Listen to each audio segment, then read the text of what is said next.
Hello and welcome back to the channel. We talk horror here. If that's something you enjoy, please consider liking and subscribing. And if you're new here, I have 4 other parts in this series, and a playlist is linked in the description. Let's get into today's video. Let's start off today with the most well-known film on today's list, All the Boys Love Mandy Lane. It's an American slasher film that gained a lot of buzz when it was shown at film festivals all the way back in 2006 and 2007. It later had a short theatrical run in the UK, but did not premiere in the US until 2013 due to the distribution company that had acquired the rights for the film going bankrupt. This basically led to the film gaining a cult status immediately, as horror fans were desperately trying to get their hands on it. I absolutely adored this film for its grindhouse aesthetic and fantastic direction. The director behind this film, Jonathan Levine, would later go on to direct some really interesting movies like the dramedy 50/50, the zombie comedy Warm Bodies, and The Night Before, one of my favorite modern Christmas movies. All of these films are really different from one another, and I always think that's super impressive when a director can pull that off. All the Boys Love Mandy Lane is a fairly mean-spirited coming-of-age slasher about a high school student named Mandy, played by a young Amber Heard.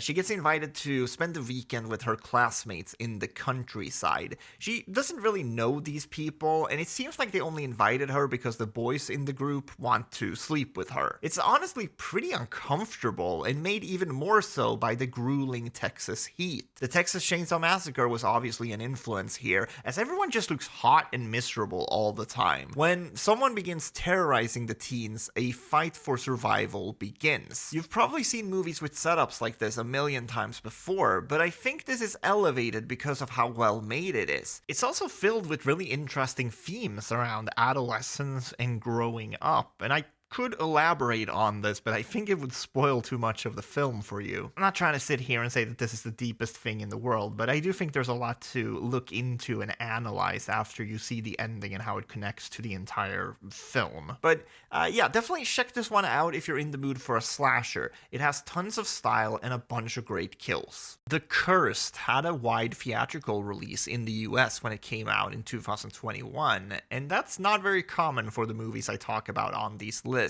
This one did horribly at the box office, though, and was pretty quickly forgotten about, which I think is a shame. This is a really fun werewolf flick. It's a period piece set in 1881, and the main characters live in this gorgeous manor surrounded by open vistas. It's a quite beautiful film to look at, and it's drenched in this gothic horror atmosphere that I just can't get enough of. We don't get a lot of films like this anymore, so that's why I wanted to highlight it here. The movie is set in rural France, where a dispute over some land leads to the massacre of a Romani clan at the hands of a land baron named Seamus. Seamus is actually one of our main characters, as shortly after this, his son is attacked and later goes missing. As the townsfolk are trying to piece together what happened, more attacks start occurring, which leads to them trying to hunt down this beast that seems to be responsible. They of course also get help from a werewolf hunter who not only has to handle this beast, but also the morally corrupt people of this town. So I really like the human drama of this film, but the horror elements are also well done. The werewolf is kept off screen for most of the film, mostly hiding in the shadows or in tall grass before it strikes. The gore is also quite extensive, but it happens really fast in these flashes that often lead us with the aftermath of what has happened. Combined with the gothic horror aesthetic, I think it's really quite effective at building atmosphere. If you have any appreciation for gothic horror, I think you need to check this out. If this all sounds familiar to you and you don't know why, it could be because you heard about the film when it still had the original title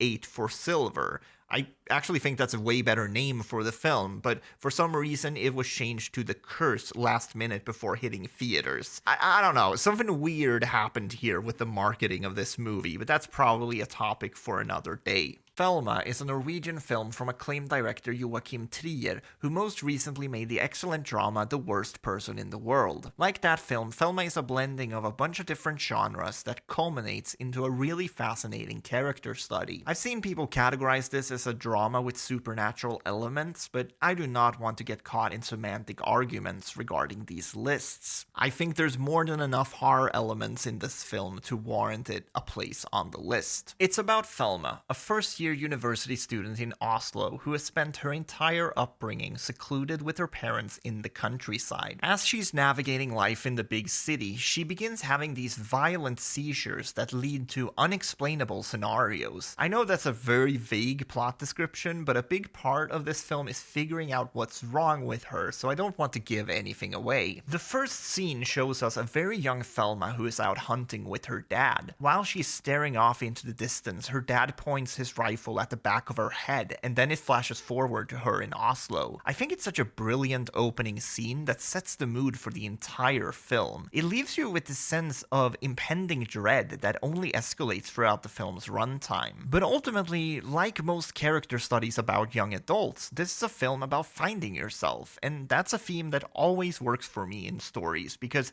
that's what we all do constantly, right? I really connected with the message of this film, and I think a lot of you guys will too. My Heart Can't Beat Unless You Tell It To is one of the bleakest and saddest films I've seen in years. I just watched it a couple of days ago, and I immediately knew I had to recommend it on this channel. If you're like me and enjoy a really good cinematic gut punch, you have to check this out. Do not watch this movie if you're not in the mood to watch something sad, because Jesus Christ, this kind of broke me a little bit. It's about three siblings who live together in a rundown house on the outskirts of a bigger city. I assume it's the house they grew up in, but they never say that outright. The youngest of the three, Thomas, is a vampire and relies on his siblings to survive. He's very weak and would be incapable of surviving without them, so they kill people so he can drink their blood. If you've ever had to care for a sick family member, this movie will probably be both devastating and cathartic for you. It's a fairly slow-moving film, but there are a lot of different points of conflict that are all escalating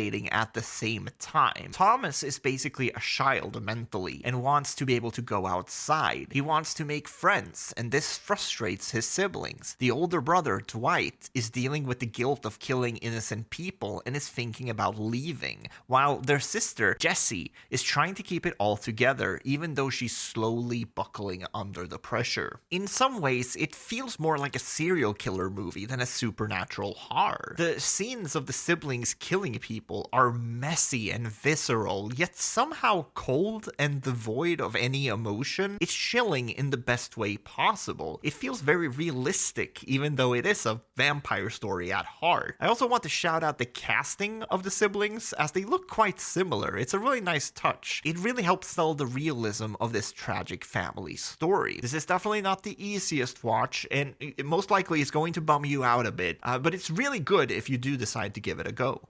Moloch is another film I watched recently, as I'm trying to catch up on stuff that I've missed from the past couple of years. This came out on Shudder in 2022, and it's still available on the platform. It's a Dutch folk horror set in the countryside. It's not the most original movie, but I think the atmosphere here alone makes it worth watching. I watched this late at night before going to bed, and I was honestly pretty spooked by some of these scenes. This is another one where I have to be quite vague regarding the plot of the film, because the whole mystery is figuring out what's actually going on. But basically, the main character is a single mom who lives in a three-generation household. So the grandparents, the mother, and the daughter are all living under the same roof, and one night they are attacked by a mysterious stranger. This attack is very similar to an attack the family has suffered through years prior, and it seems to have something to do with an archaeological dig that's happening not too far from where they live. What I like so much about the horror in this film is that you never truly feel safe. The film makes it very clear early on that there is something supernatural going on, but then you also have these random people coming after the family. It creates this really interesting blend between folk horror and home invasion films. The film is also not afraid to take its time, so I got quite attached to the whole family, which I really liked. I do understand how this film got lost in the shuffle a little bit, since it maybe doesn't fully deliver on everything it promises. Don't get me wrong, I obviously really like this, but I think the reveal and how it's handled is a bit of a letdown. It's basically a slow burn until it decides not to be, and then you get this huge exposition dump. It obviously didn't ruin the film for me, as I'm still recommending it, but I think it's worth noting. We Might Hurt Each Other is a Lithuanian slasher film that was made available on Screambox last year, but I only got around to it recently. I really like this film, but I have to admit it's a bit of a strange one. I mean, it's It's a slasher set during a high school class's graduation party, which makes it sound like an 80s throwback, but it's not. Except for a few moments, the film isn't really even all that gory, so I'm not sure your average slasher fan is going to come away from this satisfied. There really isn't much to this film in terms of setup. There's a big party in the middle of nowhere with a bunch of high school kids, and a mass killer shows up and basically recreates the rave scene from Freddy vs. Jason. Throughout most of the film, we are seeing things from the perspective of the main character, a socially awkward kid named Marius. The chaos is pretty much always happening in the background as he's hiding or running away. I really loved this stylistic choice, and it does actually tie into the narrative, but I also feel like they didn't fully commit to it. So I think this is a very entertaining, underrated film, but it also has its flaws. It has these really big ideas that I don't want to spoil for you, because they are legitimately really interesting, but then they also don't execute on those ideas all the way. It takes a very sharp turn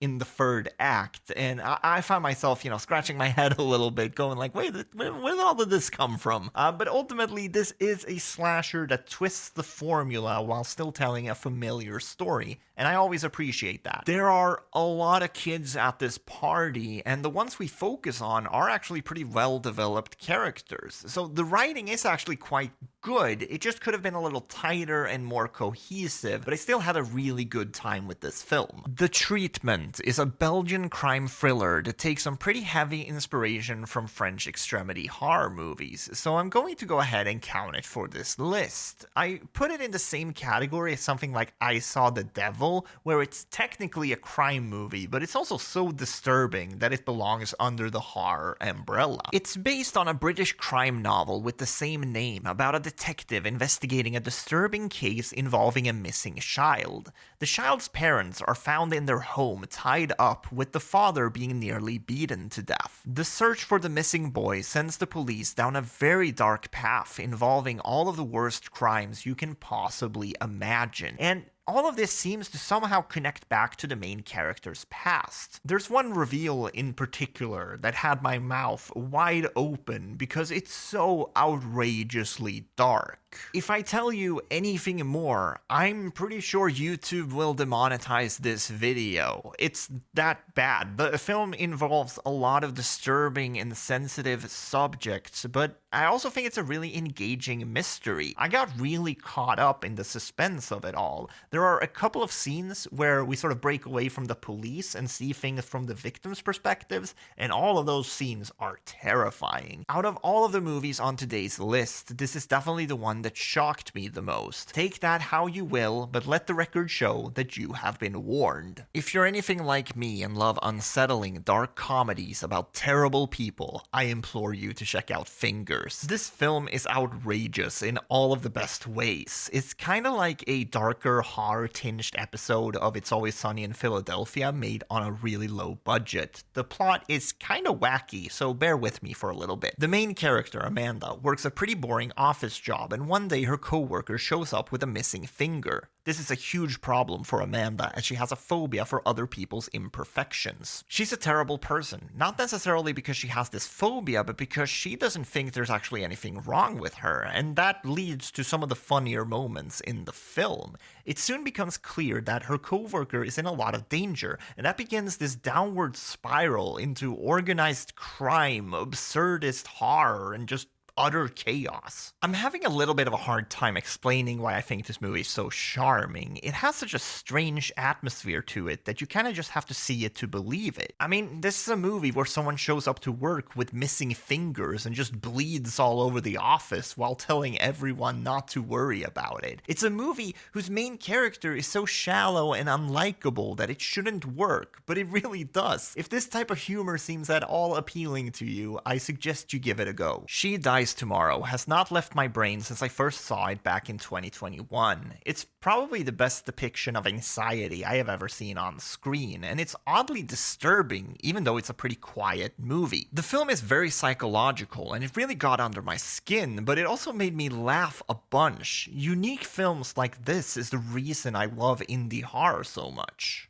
The film is about an illness, or a curse of sorts. It opens up on a young woman who, in a panic attack-like state, calls her friend and asks her to come over. The woman is convinced that come tomorrow morning she will die, and after she tells her friend this, the condition starts to spread. Throughout the film, we see how different people handle the condition and how some try to beat it. Horror movies often deal with death, but rarely do they talk about the part that comes afterwards, grief. She Dies Tomorrow begins having that conversation, but then also shows us how death can be morbidly funny. I think this movie tackles a lot of subjects that we don't like to think about. Like our own mortality, what will happen after we're gone, and who will have to take care of our things. It's honestly pretty heavy stuff. As someone who struggles with anxiety and panic attacks, this movie connected with me quite a bit. It's definitely on the more quiet side, but I personally think it's very scary and disturbing from a psychological perspective. I will honestly probably talk about this movie again sometime in the future because I love it so much, but for now, let's move on. I wanted to end today on a lighter note, so let's talk about the Slumber Party Massacre remake from the Sci-Fi Channel. This is more underrated than a hidden gem because I'm sure lots of people have had the same exact experience as me when first hearing about this project, which was complete dismissal. I mean, the Sci-Fi Channel does not exactly have the best track record, but I'm happy to report that this film is way better than it has any right to be. But like the original trilogy, it is still very silly, so, it's not going to appeal to everyone. The Driller Killer is back, and he's stalking 3 different groups of teenagers in this film. The film basically takes elements from the entire franchise and mixes them up into one screwball slasher comedy. This is definitely one of those comedies where they just throw a lot of jokes at you, but luckily most of them land, I think. They also add a lot of interesting new elements to the story, to the point where the film is probably at its worst when it forces itself to call back to the original. I'm maybe getting a little tired of meta horror comedies at this point, but that's always been in the DNA of this franchise, so I can't really fault the film for that. I wanted to include the film because I think it's very well made, and it's clear that the filmmakers have a lot of love for the original film, which I always appreciate when seeing a remake. But it is also technically a continuation of the story, so I think they could have titled this one Slumber Party Massacre 4, but I get that branding things is hard or whatever. And nevertheless, I think it's worth seeing if you're a fan of this franchise. And that's all the films I had today. I feel really good about the films included. We have a little bit of everything, serious stuff, comedies, vampires, werewolf, slashers, all the good stuff. Once again, please consider liking, subscribing, commenting. Are there any films I should include in other upcoming episodes of this series? Because, I always appreciate suggestions from you guys. So let me know in the comments, and I'll talk to you guys next time, okay? Bye.